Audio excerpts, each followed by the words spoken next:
4 façons de donner de la saveur à ta vie.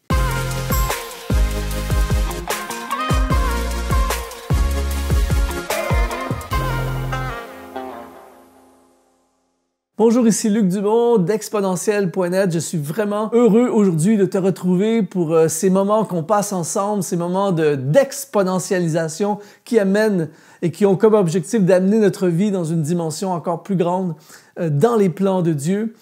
Aujourd'hui, on veut parler de donner de la saveur à nos vies. Et justement, dans cette optique, j'ai créé pour toi une formation qui s'appelle « Les 4 réponses pour le succès de ta destinée ». C'est gratuit. Tu peux aller dans le lien qui est dans la description de cette vidéo et je t'offre cette formation pour t'aider justement à donner de la saveur à ta vie pour que tu puisses entrer dans ta destinée. Il y a beaucoup de gens, justement, je voyais quelqu'un récemment que j'ai connu il y a plusieurs années. Et quand j'ai vu cette personne, l'une des choses qui m'a attristé, c'est de voir à quel point au fil des ans, cette personne a perdu de la saveur. Vous savez, parfois les épreuves de la vie, les obstacles, les échecs, les difficultés, les tempêtes de la vie peuvent au fil des ans parfois nous user et on perd cette saveur. Mais j'ai une bonne nouvelle pour toi, tu peux retrouver la saveur dans ta vie. Il y a des choses spécifiques que tu peux faire qui vont t'aider à retrouver cette saveur, retrouver la joie de vivre, retrouver le feu pour avancer, la passion et tout ça. J'aime ce passage dans l'Évangile de Matthieu au chapitre 5 au verset 13 qui dit, Jésus dit « Vous êtes le sel de la terre, mais si le sel perd sa saveur, avec quoi lui rendra-t-on » Et ici, dans le grec, on parle le mot, c'est le mot moréno qui parle de sel qui ne goûte plus rien, qui a perdu son goût. Et peut-être que ta vie a perdu sa saveur, mais aujourd'hui, avec cette capsule, j'ose croire que tu vas retrouver ta saveur. 4 façons de redonner de la saveur à ta vie. Première façon, c'est ouvrir un chemin pour les autres. Il y a un texte dans l'Épître aux Philippiens, chapitre 2, verset 4, qui nous dit que chacun de vous, au lieu de considérer ses propres intérêts, considère aussi ceux des autres.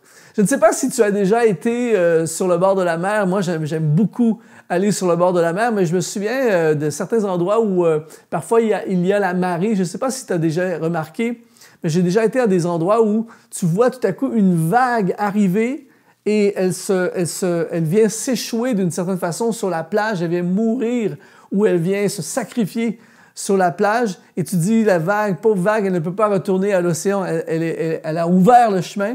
Mais ce qui est frappant, c'est que dans les secondes qui suivent, tu vois d'autres vagues arriver, d'autres vagues et de plus en plus de vagues. Et finalement, après quelque temps, tu vois des vagues et la mer vient prendre toute la place. Et finalement, cette première vague vient ouvrir le chemin pour plusieurs autres vagues. Et cette vague permet aux autres vagues de venir. Et en regardant cette image de la vague, la première vague qui vient sur la plage, je pense à toutes ces personnes qui considèrent les intérêts des autres avant leurs propres intérêts. Ces gens qui ouvrent un chemin pour les autres. Et une des choses que j'ai découvert dans ma vie, c'est les gens qui se donnent pour les autres. Les gens qui ouvrent un chemin pour les autres, ils ont quelque chose, ils ont une saveur à leur vie. Isaac Newton a dit ceci, il a dit « Si j'ai réussi à voir plus loin que les autres, c'est parce que je me suis tenu sur les épaules des géants. » C'est-à-dire qu'il y a des gens qui ont fait des choses avant moi, il y a des gens qui ont construit avant moi, il y a des gens qui ont sacrifié leur vie avant moi et aujourd'hui, je peux me tenir sur leurs épaules et voir beaucoup plus loin. Et je veux te suggérer aujourd'hui, si tu veux redonner de la saveur à ta vie, eh bien, ouvre un chemin pour les autres, aide quelqu'un à réaliser son rêve, aide quelqu'un à aller plus loin dans sa vie, aide quelqu'un à atteindre ses objectifs. Je lisais récemment que les gens, c'est un article que je lisais qui disait que les gens les plus heureux sur la Terre sont les gens qui vivent en mode vocation. C'est-à-dire que ce n'est pas seulement un emploi, ils ne sont pas seulement là pour gagner de l'argent ou faire de l'argent ou devenir riches, mais ce qu'ils font, ils le font en mode vocation, vocationnel. Ils se donnent, ils ouvrent un chemin pour les autres. Aujourd'hui, je veux te suggérer de redonner à ta vie la saveur en commençant à ouvrir un chemin pour quelqu'un. Les gens les plus malheureux sont souvent les gens qui vivent une vie pour eux-mêmes, qui sont dans l'égocentrisme. Aujourd'hui, ne regarde plus à tes propres intérêts, mais pense aux intérêts des autres. Deuxième façon de redonner de la saveur à ta vie, et celui-là est très, très puissant, c'est prie pour quelqu'un. J'ai remarqué que beaucoup de gens prient pour eux-mêmes. Souvent, on prie pour nous-mêmes. On a notre liste de prières. Bénis-moi, Seigneur, pourvois mes besoins. Aide-moi à payer ces factures. Ouvre des portes pour moi. Et ce sont des choses c'est biblique de prier pour ses besoins. Mais j'ai remarqué que les gens qui prient pour les autres. Récemment, j'étais dans une église et il y avait une file de personnes qui attendaient, qui faisaient la queue pour me parler.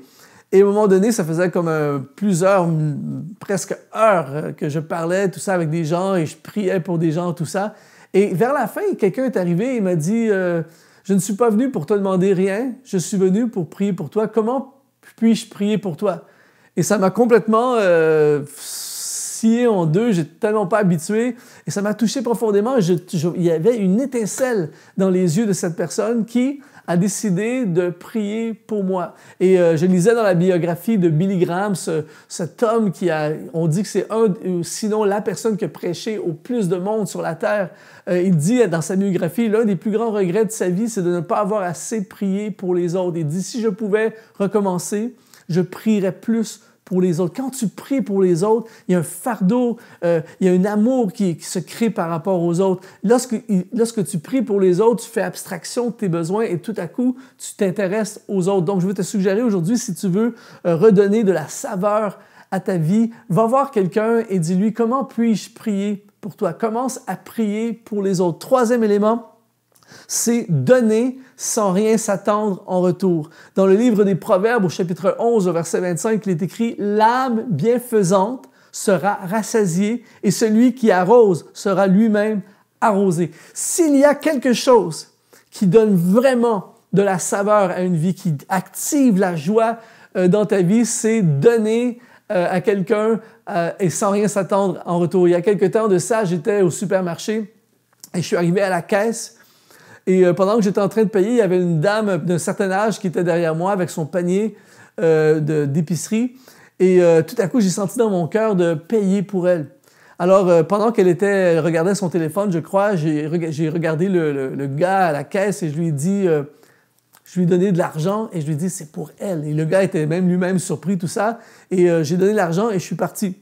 Et quelques minutes plus tard, j'étais dans le parking et en sortant avec ma voiture, j'ai vu cette dame sortir et elle m'a fait signe, tout ça. Elle m'a dit « Mais pourquoi vous faites ça, monsieur? Pourquoi vous faites ça? » J'ai dit « Jésus vous aime. » Et quand j'ai fait ça, en fait, dans les heures qui ont suivi, j'avais une joie. Pourtant, ce n'était pas grand-chose.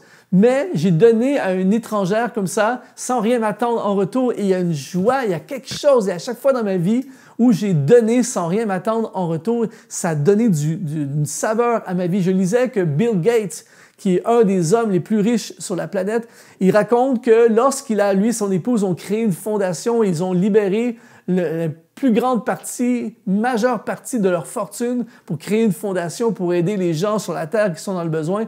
Il dit c'est la saison la plus heureuse de sa vie. Il dit pourquoi je n'ai pas fait ça avant? Et il y a vraiment quelque chose de fort pour redonner de la saveur à ta vie, c'est donner sans rien s'attendre en retour. Quatrième façon de donner de la saveur à ta vie, c'est bâtir quelque chose pour les autres.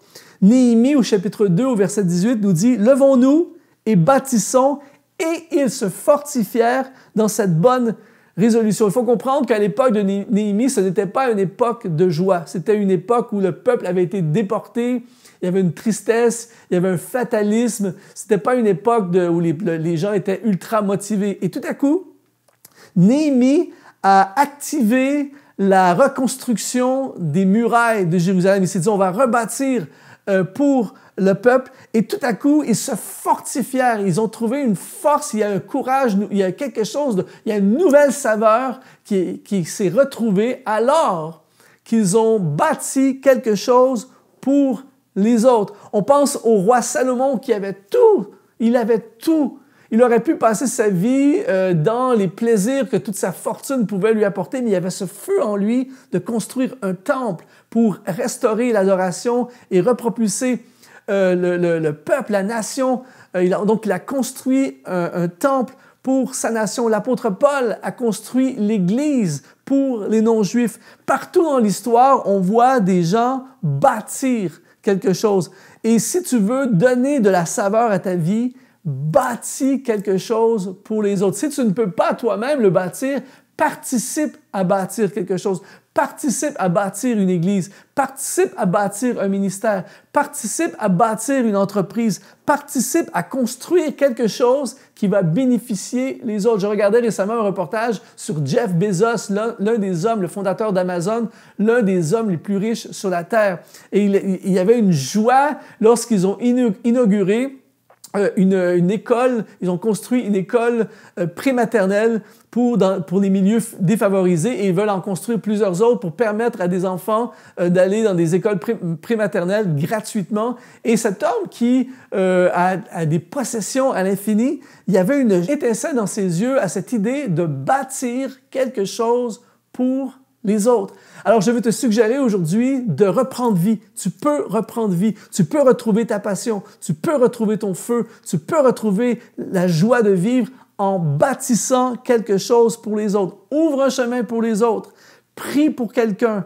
Donne sans rien t'attendre en retour et construis quelque chose qui va bénéficier pour les autres. Et je peux t'assurer, ta vie va retrouver sa saveur. J'espère que tu as été inspiré par cette capsule. Si c'est le cas, je veux t'encourager à mettre un like pour propulser cette vidéo dans l'algorithme YouTube pour toucher des milliers de personnes. Je veux t'encourager également à t'abonner à notre chaîne YouTube en cliquant sur s'abonner. Laisse un commentaire et surtout, participe à notre formation gratuite pour toi, 4 réponses pour le succès de ta destinée en allant sur le lien qui apparaît dans la description de cette vidéo. Je te remercie au nom de toute l'équipe exponentielle.net. Merci d'avoir été là et je te dis à la prochaine.